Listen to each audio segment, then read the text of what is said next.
Hey everybody, welcome back to Market and Sector Analysis. My name is Mike Fairborn, Senior Manager Trading Derivatives at Charles Schwab.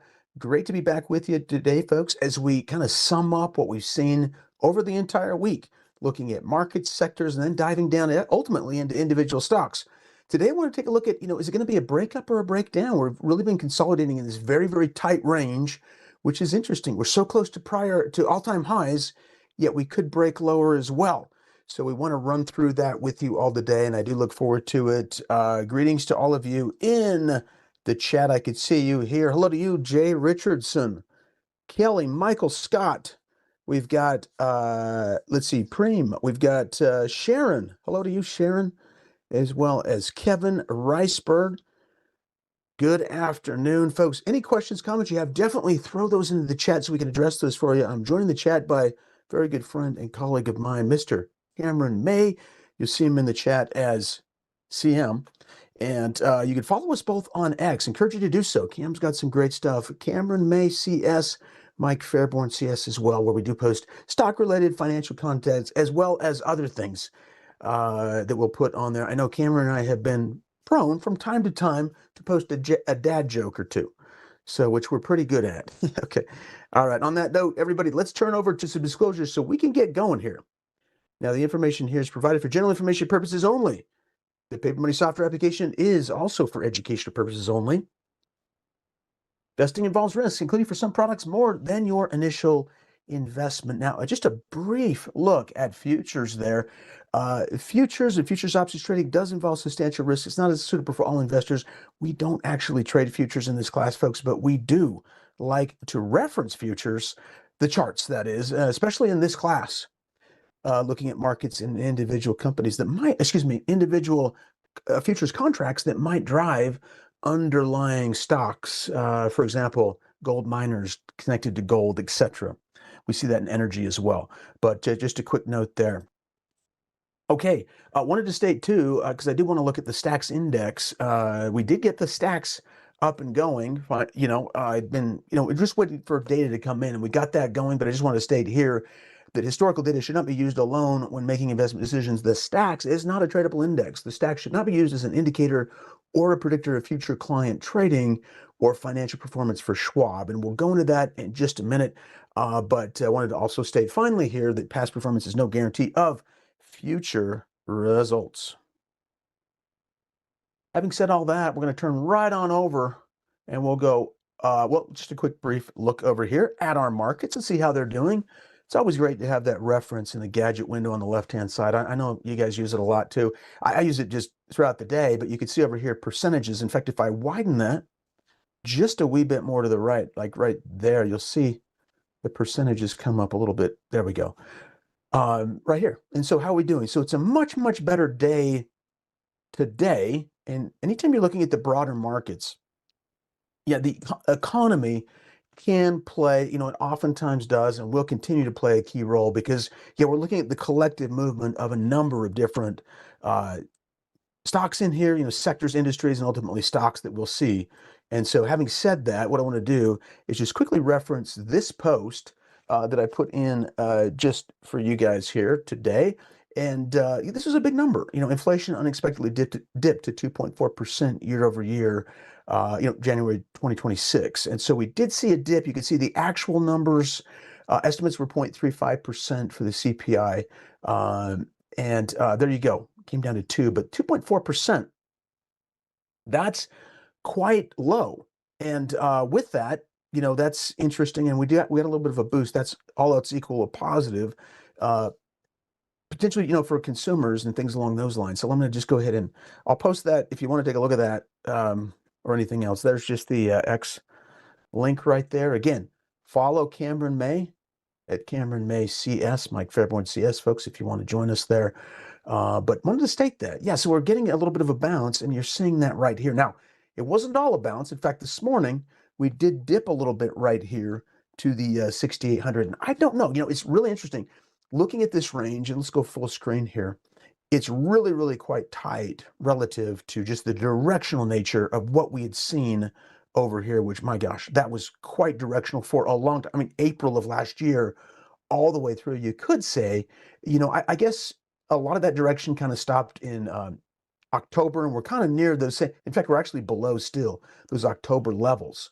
But we are in a tighter range over here. And as if you look closely at this, you can see the 7,000 and then the 6,800. We've really been getting into a tighter range here. Now, the first thing I want to do, I want to look at market posture, because this is really quite helpful and informative. And in terms of what we like to look at, just big picture, are we bullish? Are we bearish? Where do we stand? We look at some key moving averages here, folks, some of the big ones, and we look at these for stocks too, but we got the 100, the 200, kind of intermediate term, longer term for sure on the 200, maybe a little bit shorter term for the 50. And you'll notice it's just half of 200 is the 100, half of 100 is the 50. That's how this is set up here. You can see we're really bouncing in this range. And the 50, we've just kind of been cutting through the center of that price action, which is going to happen if you get tight. But I will say this, there has been a tendency for us to bounce off the 50, excuse me, the 100, the 100, the 100 right there. And when prices touch that at a support level, you might get a bounce. And so the question is can economic data, and we saw some other economic data last week too, that was strong that we discussed, but can it influence this along with earnings is the question.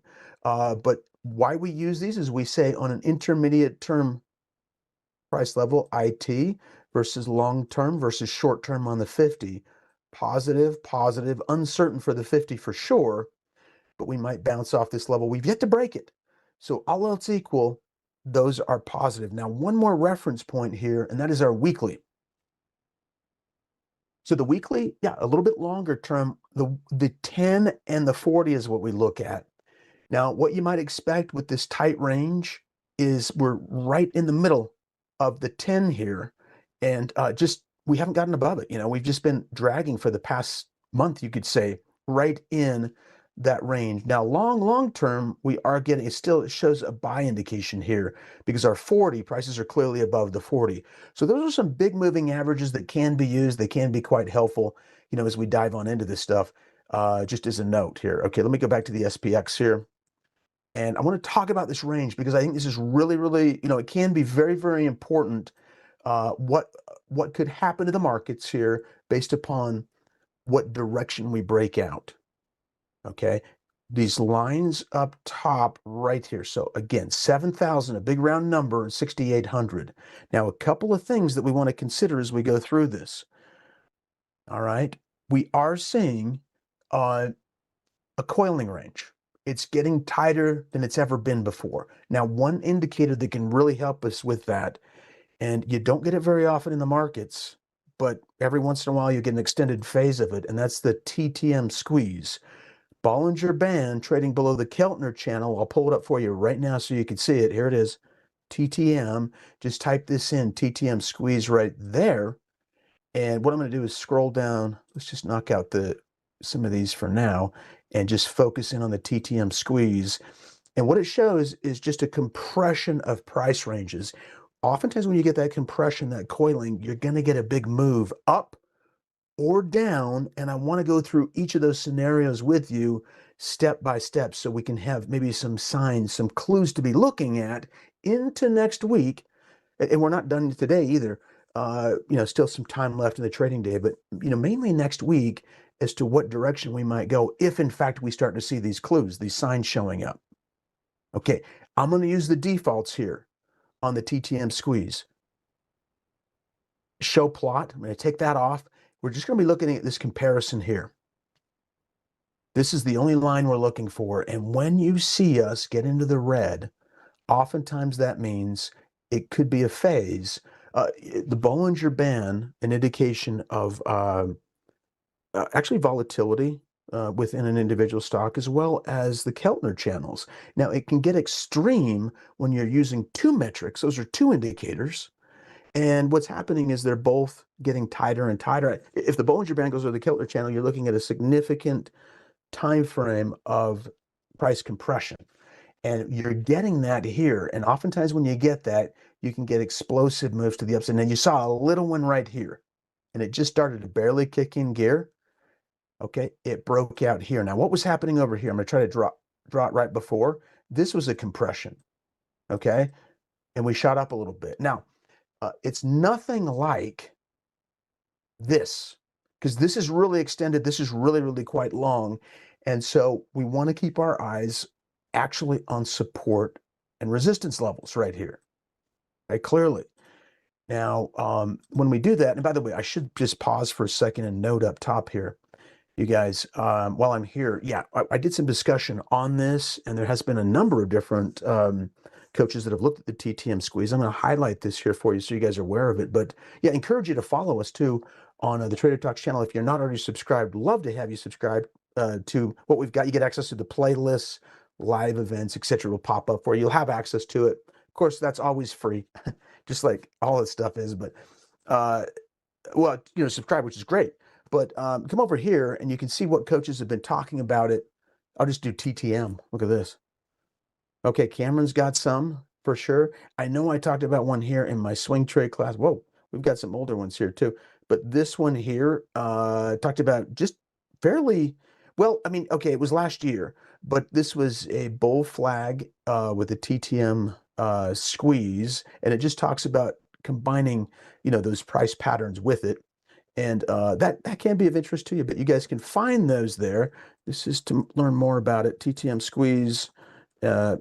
I go into more details on it in this class if you want to take a look at it. Anyhow, that's that. And what I want to do next is go back and now let's start taking a look at some of the cases we can build around this. Okay, first of all, what is the one thing you see, guys, when you're looking big picture here? What is the direction of the trend long term? The long-term trend is, you have to say, from the left-hand side of the screen to the right-hand side of the screen, well, it's up. It's up, and the longer-term trend is up. Now, we have been consolidating, that's true, but oftentimes when you get that longer-term trend up, you might get a resumption of that upward trend. What do we have as of late? We have some economic data to support potential more strength to the upside. What are our signs of this, though? Well, a clearer sign would be finally being able to take out, from a technical perspective, this is what technicians may be looking at. A clearer indication, obviously, would be getting above an area that we have yet to be able to get above, and that is that 7,000 mark. It's a big round number. We've been there for quite some time, and we'll just see if we can get above it. But breaking above that level could make a lot of sense. And this is something I do, you guys. I think many of you do it too. I'm going to highlight this, but I've put over here, I've got it on my, some of my other logins, but come over here if you want, and just at that 7,000 or anywhere near that 7,000, just right click, create alert, and notify me if,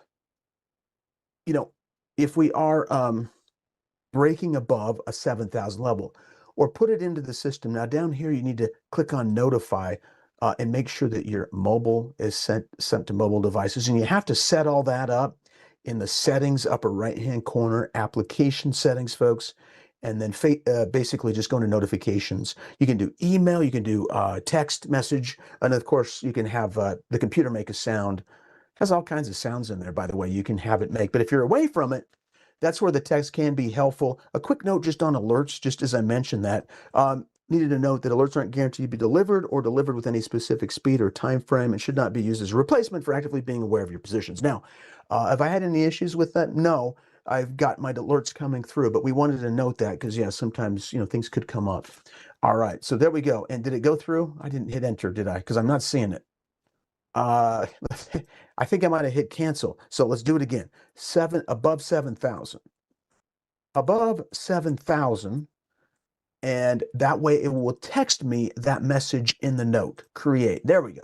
There's our line. So there's our upside indicator. Because we know when it coils, there can be an explosive move up or down. And we're kind of just curious about what would happen with it, right? At that level. Now, over here, you kind of get an idea of where we want to be looking at the downside as well. Maybe somewhere below here. So while we're at it, I'm just going to set alert over here too. At or below this level. And I'll just say lower question mark, because we want to keep tabs on that. Now, what are some things that could affect it to the downside that we can be looking for in the next week? Well, one of the things that's really pushed the market a lot is technology stocks. And you could say, for example, the Mag 7, how the Mag 7 performs. And a lot of that Mag 7 hasn't been doing so well. as of late. If they start to move down, they control a significant weighting in the market. Remember, the market is weighted. It's a weighted index, and looking at these blocks will show you how much it's weighted. There's your Mag 7. A look at a number of those right there that you get in the Mag 7. These little boxes, don't account for as much. It is not equal weighted. Now, an equal weighted index would be something like the SPX EW. There is an ETF out there for that as well, just so you know. We don't talk about ETFs, so I'm not going to mention it, but there's an ETF. It says it right there. It is an equal weighted index, and that's the way to look at this. Basically, every box that you're seeing over here is, in fact, equal weighted. They would all be the same size, basically, is what I'm getting at. And you can see that right there, but look what it's doing. What just happened with this? Well, it just made a new high. I mean, I know it had a bad day yesterday, but folks, that same day that it went down, that was an all-time high. There you go, ATH. Easier to do that way. All-time high right there. And it dipped. So breadth-wise, the market is still doing actually quite good. By the way, do you see the consolidation zone right there as well? And what happened after? That's where you come out of it. That's where the bars start expanding right there. So it just gives you a little hint that you might be consolidating. Yeah. Anyhow, little note there. But yeah, that's really positive, right? Let's just take the EW right off. So we've got that truly to be looking at as well. So that's interesting. But if that were to break down a little bit, you'd want to keep eyes on it. I have to state this too, because we've looked at this. Oh, there it is, Mag 7. I'm supposed to have it up because I like to look at this for this class specifically. It's so interesting. If you just add all these indicators together, there is our Mag 7. And what do we have here? Now, it might be slowing a little bit towards what? Prior levels of support, right? There has been support there, but you got to say this.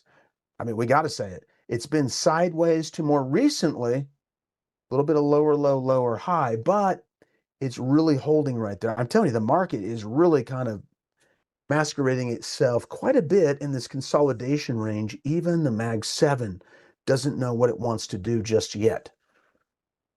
So that could be an indication. If we were to suddenly do one of these things and go, whoop, break down there, well, that could be, I'm just saying, a potential conservative measured move right there.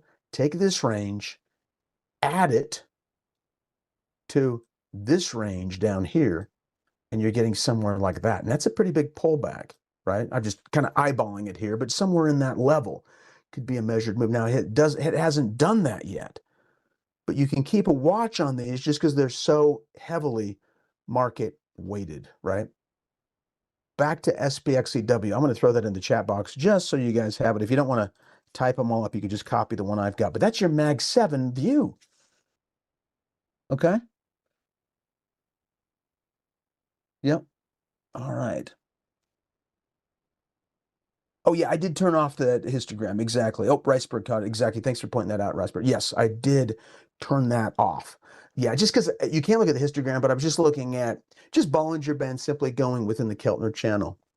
But there you go. So this is interesting as well. So I'm trying to paint this. I want you guys to be thinking about all these different perspectives we can look at next week. Now, here is a real fascinating one, too. What else could give us sort of a broader system type indication of possible weakness in the market?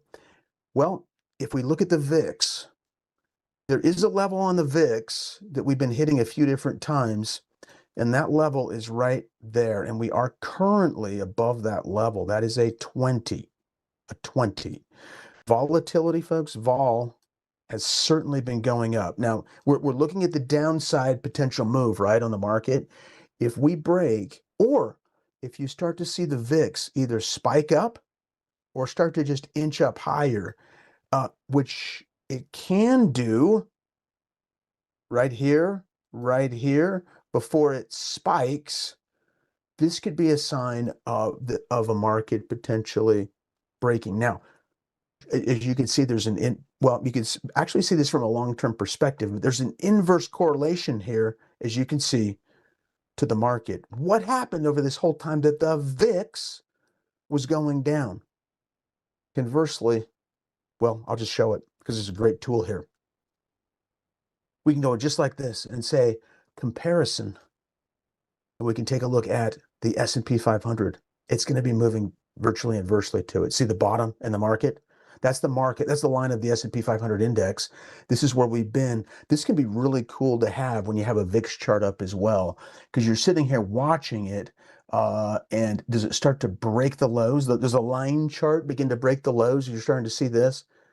Well, this is kind of a confirmation. Well, some traders would say it's an additional sign or a clue that you're starting to get weak. Because if you do that, I mean, these levels can break. I mean, I know we've only seen us go up to maybe above, 25, getting close to 30 here, but this can mean big moves in the market, like a week and a half or so, going in the other direction. Do you see it now?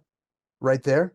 So when you're seeing the VIX, put a comparison SPX up top, and now you can get an idea of what can happen when we start to breach, let's say, for example, a lower low. When did that lower low hit? Look at this. This is so fascinating. Lower low with a different color right there. Draw a line as best I can straight right there. Look at that. You started to just barely break above 20. That's a dip. That's a dip. Now, this says 50 over here. This is for the VIX. You're looking at the left side of the y-axis over here for SPX data. You got SPX over here. You got VIX over on the right side. Just so you know, I mean, that was a decent size. That was a little over maybe a 200-point dip in the S&P 500. That can shake up a portfolio, especially if you have large positions. So, having said all that, those are some ideas for, as we get into the week. I'm going to get back to this. Let's just go back to it. Here we go. SPX.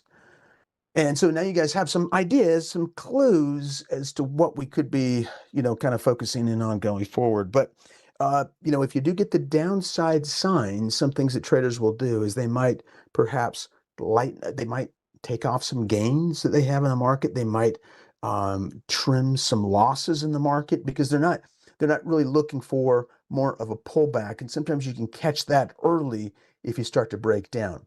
So you're going to have to kind of weigh it, but prices can be very, very helpful. Again, it's really tricky because we're so close to these highs. These are all-time highs. We're so close. But yet, in a sideways channel, you can break too because of the coiling impact effect, and you're getting that indication for the TTM squeeze, and then it can pull back and break big to the downside. So it's really interesting, but it's one that we want to keep eyes on. It's just this buffer zone, this basically 200-point buffer zone that we're watching. But hopefully that can be of some indications for us as to what might happen going forward in the market. And by the way, you could also set like an alert, like we talked about, on the VIX above, let's say 20, 21, things like that as well. All right. Okay, somebody's toss isn't moving as fast. Oh, really? Thinkorswim's not moving. Do you have enough data set up? I want to highlight this point. Data set aside, and I'm just going to show it to you because it was a recommendation from Thinkorswim, the guys at Thinkorswim, a while back. I'm just going to see if I can pull up a prompt to show you that. Because yeah, I wanted to work as quick as it, could for you too. Because you have to sort of allocate the memory up front before you sign in. While that's loading up, I've got one coming up here. But before that happens, let's continue on, shall we? All right, let's do this. So we want to look over here now, and let's look at a sector rotation grid of 1 week. What's really been moving over the last week? We're just looking at trends here relative to the S&P 500. Wow, that's a trend right here. This is a clear trend. Higher highs, higher lows. Here, you've got some that are really weakening, though, but you've got some real strength in here. This is energy. So energy kind of flagging. Remember, this is relative to the market over the past 5 days. These are not the charts. We're going to look at the charts very quickly here in just a moment. But let's maximize this so we can see some of these right now. Okay, there we go. We'll maximize that grid. This is energy, and you can see how it's moved this week. Materials has done really, really well. materials have done. Higher highs, higher lows. It looks like actually bull flags on a sector basis. Over here, consumer staples, another key group that has really been quite strong. And keep eyes on this. We're going to look at consumer staples companies here in just a bit. Many of them have been crossing above a 200-day moving average. So keep an eye on those. Healthcare, sort of defensive type areas have been quite strong. Industrials, those three right there. Okay. Staples, healthcare, industrials. We look at these trends because they can continue going forward. These are all these companies within the S&P 500, right? Technology down, comm services down, utilities still strong with materials and energy, as well as the real estate sector too. So could there be a shift here? In other words, if the markets break down, sometimes you just get sector rotation, and now you guys have an idea of what that sector rotation strength could look like. There they are, and I'm going to go ahead and share this right now. This will always be shared. I always share this grid too at the bottom of the YouTube under the description section. You can pull it out there, but here it is right here. Okay, sector rotation, and I say that because it's based on relative performance to the S&P 500. There you go. Okay, it's not a ThinkScript, but just a quick note: ThinkScripts aren't guaranteed for timeliness or accuracy, but these are actually just charts. So there you go. All right, this is actually a view of the entire sector. Let's see, sector grid itself. These are the actual charts. And you can see, I like this reference because now you can see the trend. And we've been seeing that sector rotation, folks, for a long time. This was a long-term breakout right there. Same over here with materials. We broke out. The sector strength, sector relative strength has been incredibly strong. Same with industrials. But week to week, we've seen this. Over here as well, there was a little flag pattern right there. You can see healthcare. That's a flag pattern too. Long-term, could healthcare be on the verge of breaking out? Question mark. You know, are these starting to maybe do a little bit of this? Higher highs and higher lows. Utilities, real estate, which has been down for a little bit. Okay, so all sectors to kind of consider. Now, real quick, and then I'll go back to that Thinkorswim login here too. But you guys, anytime if we wanted to see what companies, we'll pick on healthcare here or any sector, but how do we find out those individual stocks that might be setting up that are all within the S&P 500? Look no further, just a couple tabs to the left, the scan tab. So easy to do. Come over here and just simply set this up under the scan tab and just make sure we're in the S&P 500, which is exactly what those sectors were for.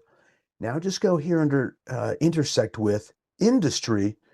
Let's find it right there. Now we're looking at everything. There it is. Select all healthcare. I'll show it again. I kind of clicked it fast right here. Right up top. That's going to select every one of the industries within healthcare. One last thing to do. There's 60 companies in here. Folks, all we're doing here is we're pulling the data. We're just pulling the data, and now we can see what sectors are really moving. Percent 5-day change, put it in here and see what's been showing strength. You can find these companies and check individual stocks in here for potential breakouts. Oh, there's one we've seen. AbbVie. We'll just pull it up right now. I'm going to go to a regular chart and pull that up. So this is truly top-down analysis. Market sectors, industry stocks. So quick with these tools here. AbbVie right there. Oh, I can see it. Kind of a trend line break coming down. You see the long-term potential flag pattern? In fact, we're just actually clearing above it today. This is AbbVie right here. This is a long-term dividend payer. Oh, since I mentioned it, I need to state dividends aren't guaranteed for timeliness or accuracy.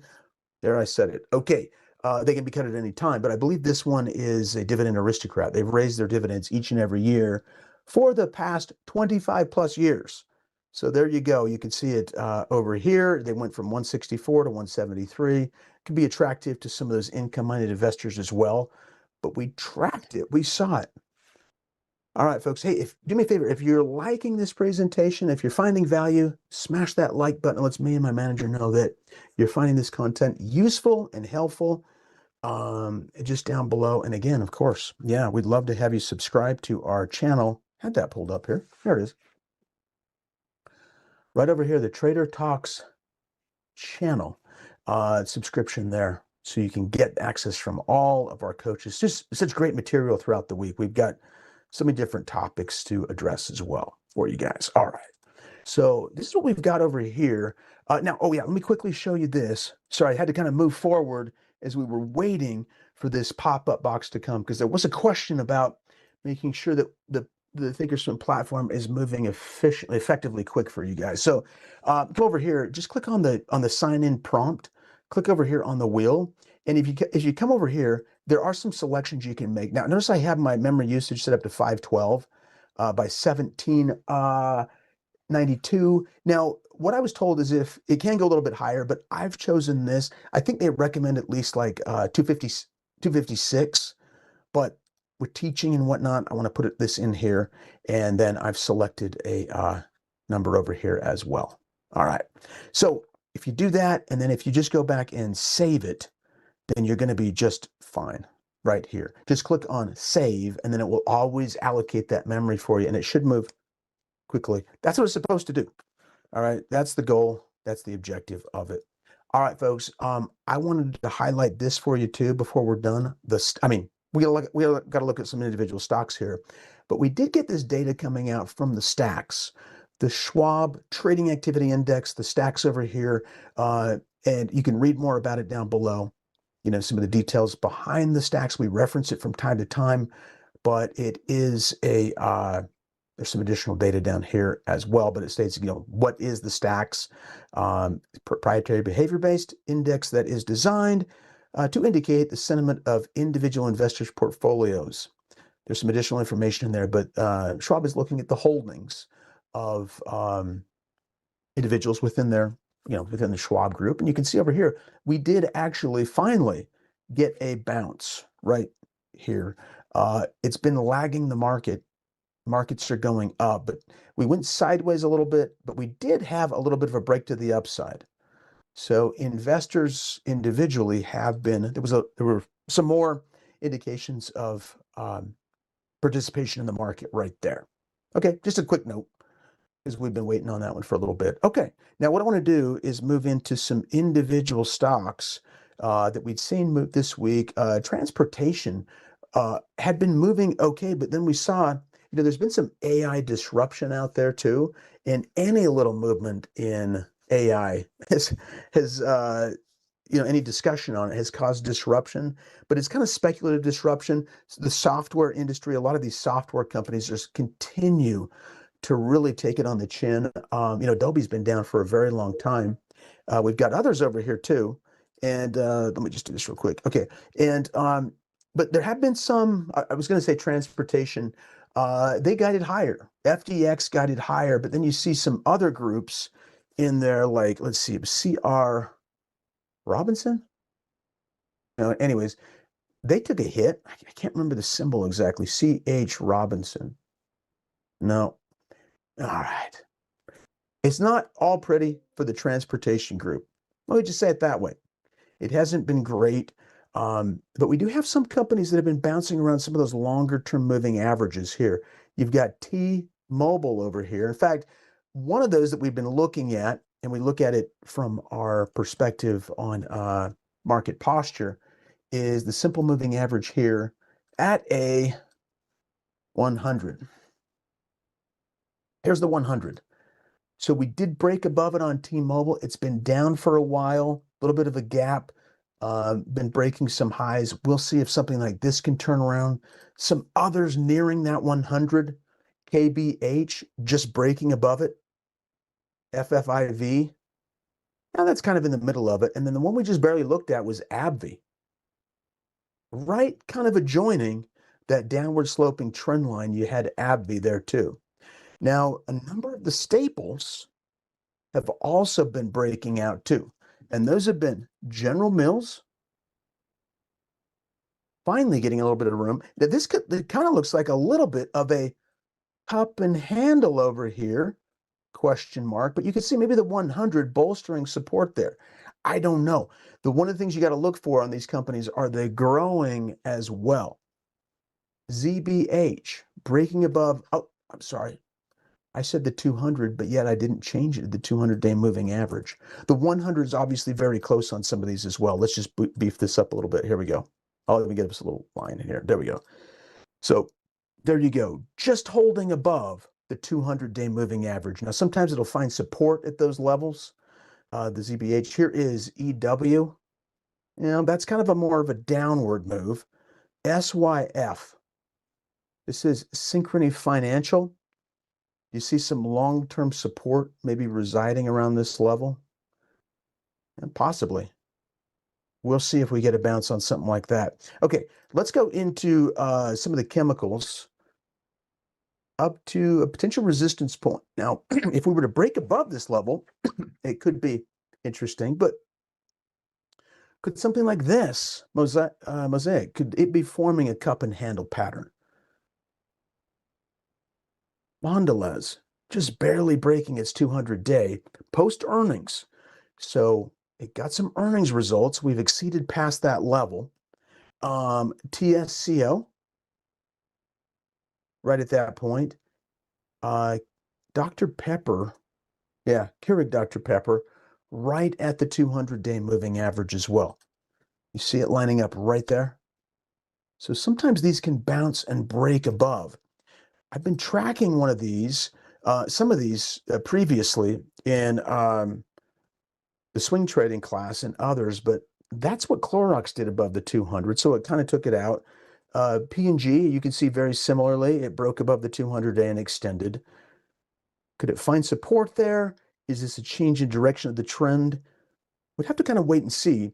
But one thing I'd have to say is, you always kind of want to look and see what the earnings growth is doing too, because they might have been undervalued here, but it's really that growth that can help them continue as well. I mean, which of these is really kind of growing the fastest? And lastly here at the 200 is MGM, maybe kind of holding a support level here. These guys did guide higher for 2026. I caught some of their information, but it's kind of towards the latter end of 2026. Okay, so those are some of the stocks we're looking at over here that could be interesting and setting up. But what I'll do is I'm going to come right over here and just highlight and finish this off for you guys. If we look at the market and sector review, just some of the highlights here that we've seen. Market posture, think about breakouts to the upside. Still very, very good market breadth. Advanced decline line for the NYSE. Bigger basket of stocks breaking higher, folks. Equal weighted index, we looked at that up to highs. No sign of that weak indication of the Hindenburg-Omen potentially breaking higher. A big spike in highs versus lows. NYSE highs really quite high over here. Another breadth indication. Okay. Not really doing too much with our seasonality over here, kind of flat. And then lastly, I'll just show you volume profile, and it highlights what the TTM squeeze has shown us, folks, and that is this. When you get into a sideways range and volume might be in play, because this is a volume profile peak. And if you can break above the peak, lighter volume, lighter congestion, it could be quicker moves to the upside. So if you break here, you might do a quick measured move to the upside and possibly extend. But if you break down, notice the volume begins to dip. And that means there's just less trades that came in at those prices, and it could dip down, maybe down here is where you start to find some support. So this can be helpful. Of course, we have to reference the ES on this so we can get a volume reference, everybody.